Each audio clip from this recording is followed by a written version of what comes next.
you want to just say your name? Yeah, it's Dom La Nena. I love it. Love it. And I know that that's not your birth name. No, my birth name is Dominique Pinto. What brought you to that name? Well, because I didn't want to use my real name. I don't know why, but I just Okay. I didn't want it.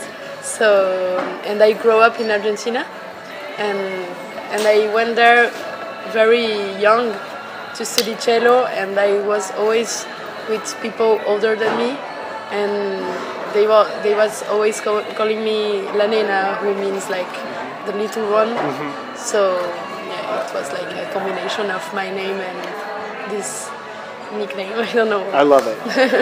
So now, just really quick, however you can. Who are you? What do you do? And just tell me something little about yourself. Well, I am a singer and cellist. I'm first a cellist, then I became a composer and writer, and then I became a singer too.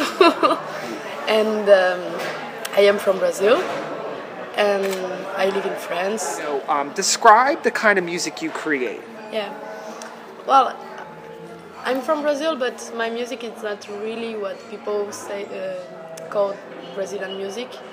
It's more like a mix between a mix of all my influence, like Brazilian music, of course, but also classical music and a lot of folk and pop music and French music too. So it's like a mix of all those musics and all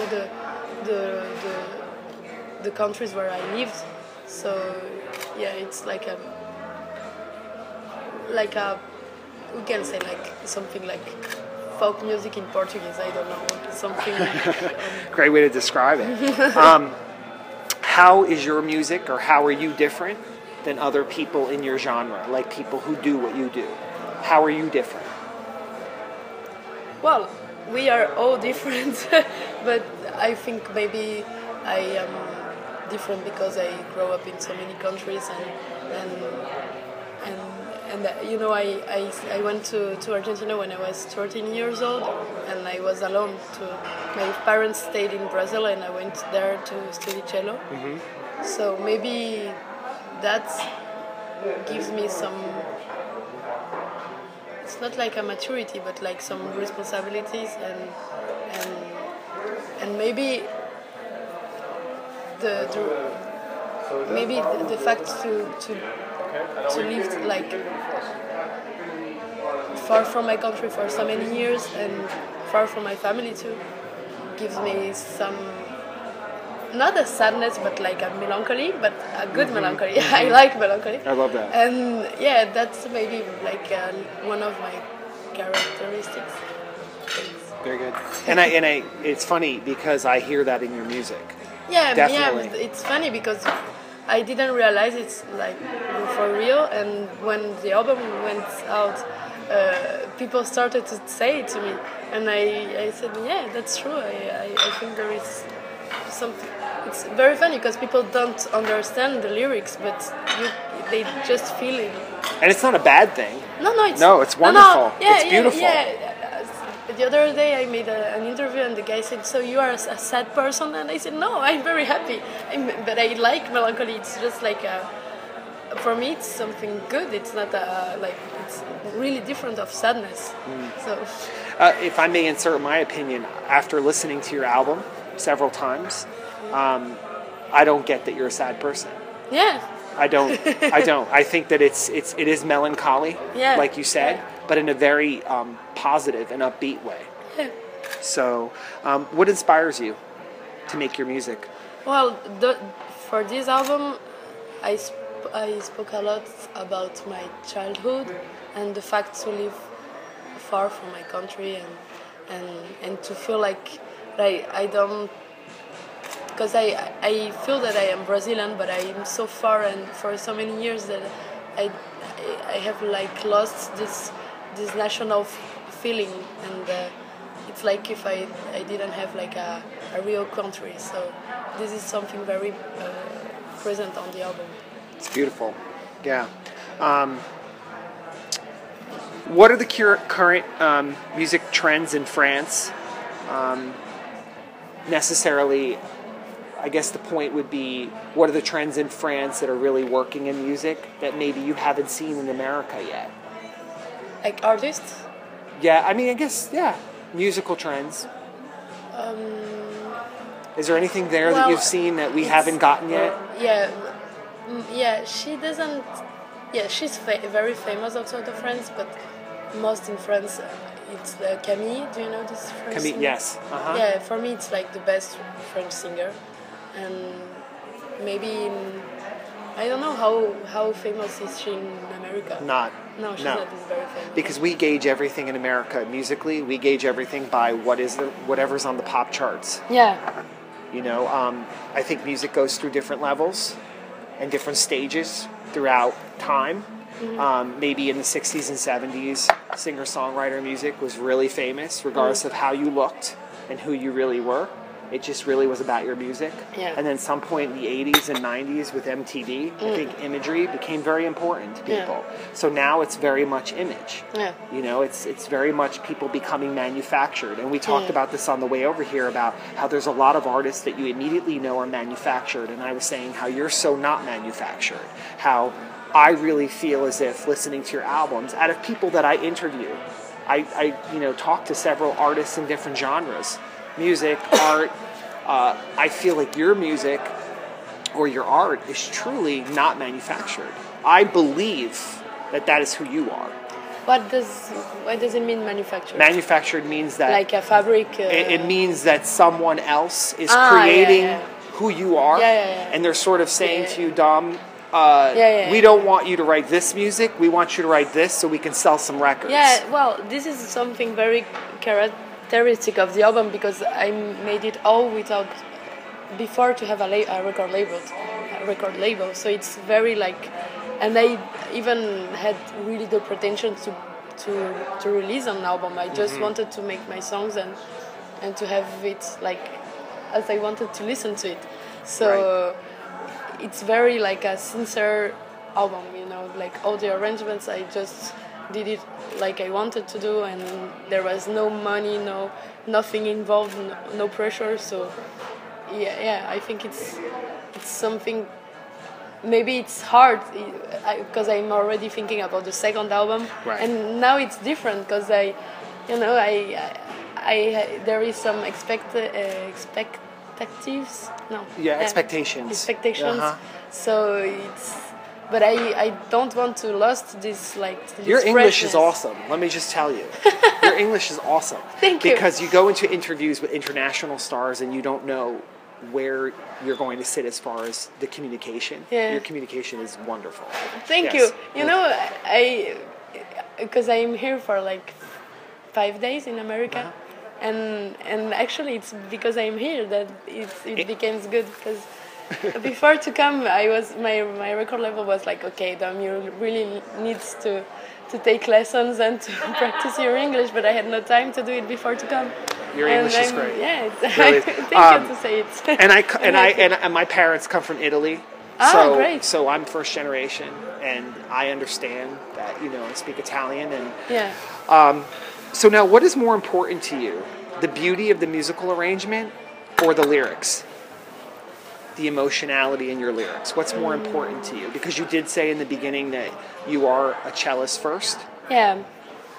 Maybe I passed more time to work on the arrangements, and the lyrics came like more faster and more naturally, and maybe I'm more like obsessional with the arrangements, but it doesn't mean that it's more important. It's just like I have a different relationship with the arrangement and the lyrics. So maybe the lyrics are more like spontaneous.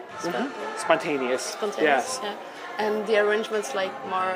Yeah, I'm more like obsessed, and it's more like a draw. Like intricate. No, like a mosaic or something of all the details are very important. Right. Just to focus on details. Yeah. You're promoting a new album in America, correct? Is Yeah, this what we're promoting? Yeah. What has been the response so far? Well, I had no expectative before to release the album, and I'm so happy because we have a lot of things doing. And last Tuesday, I made Morning Becomes Eclectic, and it went so good. I'm really happy to all the things that are happening in America. Yeah. So yeah, this week I'm just making promo tour, and I'm coming back in June to play. With I don't have a band. We are just me with the cello, and I also play a little bit of piano, and a violinist who also sings and play percussions. Beautiful. I was going to ask you about fame in America versus fame in Europe, and it has just been our experience overall, just in analyzing fame and famous people, that in Europe people tend to be famous forever. Because they do something great once. Yeah. Do you find right. that? Yeah. There is. I think it's easier to be famous in Europe than in America, because it's smaller. Or I don't know, in Europe. I'm talking to about France. I don't know the rest of Europe, but in France, it's I don't think about too much about the famous things stuff. So, but yeah, there is, like that's an example. Like, when you are the son, or the daughter of someone really famous, you are famous in France, and in America, it's not really the case. It's interesting. Yeah. So, because recently, I don't know if you know Lou Doyon. It's Jane Birkin's daughter. Yes. So he was. I'm familiar with Charlotte. She's the most famous of them because she's actress, but Lou Doyon is also actress and top model, but she was not very famous, and she released an album this year, and the album is really good.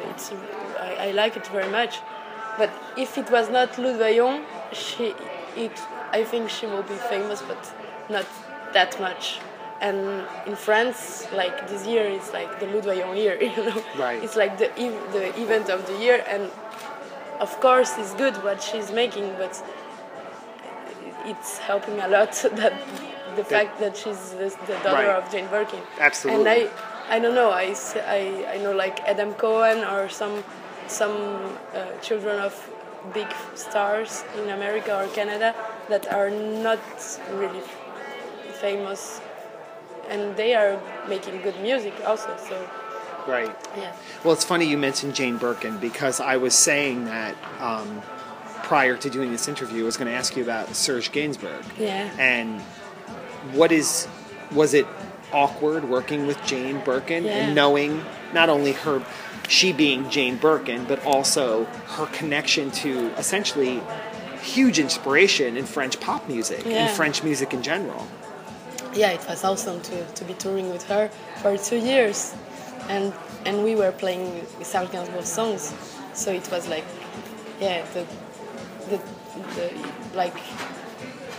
really amazing to be on stage with like Serge Gainsbourg playing his music. Yes. So, and she's a very interesting woman. What I forgot the question. No, you answered it. You answered the question. You answered the question because it truly, I guess it was an exciting experience. I mean... Yeah, it was my first popular music experience and my first tour, actually. And I was very young. I recorded the album when I was 18, and I started to tour when I was 19. And it was... We played in all the world. It was like really... huge, so it's beautiful. Yeah. What can we expect from you in the future? Well, I don't think about like the very far future. For me, the future is like next month. But for this year, I will be touring. I'll be traveling a lot between Europe, Brazil, and North America, and that's like a dream for me. So that's beautiful. Yeah. It's really great. Are there any people that if you had a wish list of people that you would love to meet, who would you want to meet?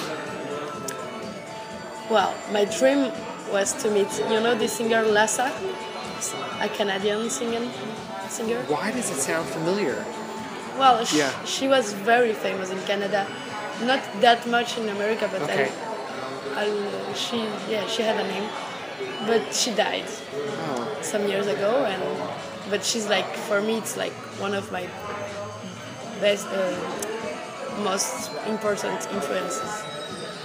So yeah, and I like very much Cat Power, and before to go to, I'm really a fan of her, and before to go to went to KCRW, I was like looking on YouTube videos to see how is the program, like Morning Becomes Eclectic, and I saw her show on Morning Becomes Eclectic, wow. and she looks so funny, and yeah, that I said, okay, I want to meet her. She looks so funny. Right. Yeah, but it's like, I don't know. Is there anything else you'd like to add that you'd like to talk about? No, I think you have good questions. So I think that we really hit every question. Okay, great. And I appreciate. I mean, it was such a pleasure to come out here. I remember when in doing research before I interview anyone, I always like to do my research. If I've never heard of who you are and what your music is, go into your inspiration. I look at your bio. I do everything I can do online. Oh, thank you so much. But I definitely saw one thing that stood out to me was on YouTube. There was a concert you did in Casa Francisca. Ah, yeah. Your intensity during that show was unbelievable. With another yes, guy. Nico Dinici. Yes, yeah. he's awesome. He's a Brazilian composer and singer, and he's like, for me, it's one of the best of the new Brazilian scene. Right. He's really good. I mean, your intensity, your face, and your because you look at a music video, and your music video was great.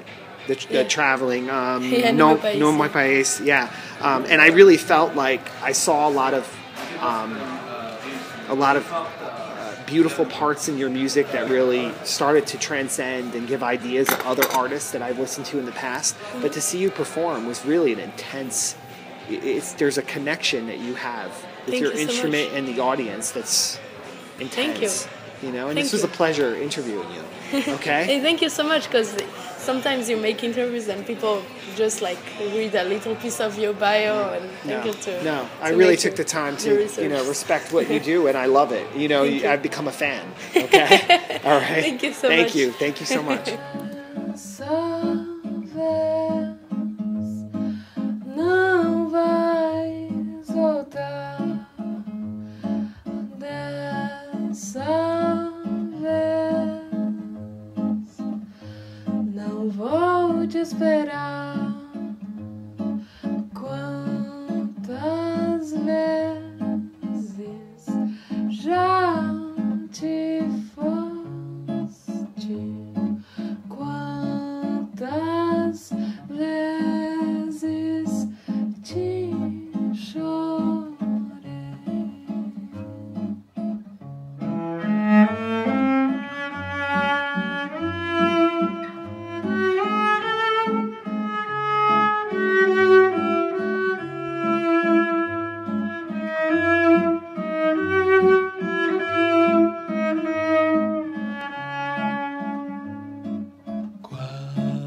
Quantas vezes já me esqueci? Quantas noites já não